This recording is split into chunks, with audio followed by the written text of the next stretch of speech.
Welcome to the Genius Factory. Enjoy the video.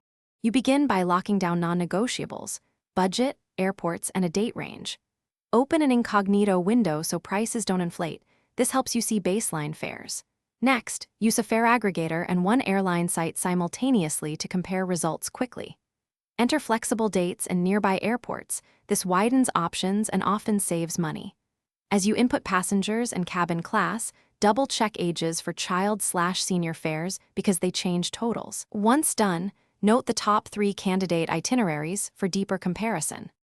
With your candidate fares, drill into details.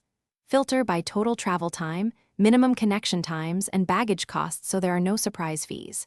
Check alliance partners and aircraft types for comfort and loyalty credit. For complex trips, try a multi-city search. For one-way flexibility, check separate one-way tickets versus a round trip.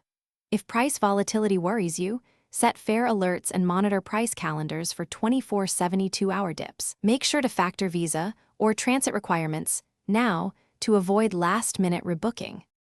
Choose whether to book direct with the airline for easier changes or with a reputable OTA for potential discounts. Weigh refund and change policies before paying. Enter traveler details exactly as on passports, add seats and baggage to avoid higher airport fees, and save the confirmation and PNR immediately. If you see a sudden lower fare after booking, contact the airline or OTA. Many offer price adjustments within 24 to 72 hours. Otherwise, request a voluntary refund or rebook if rules allow. Troubleshooting.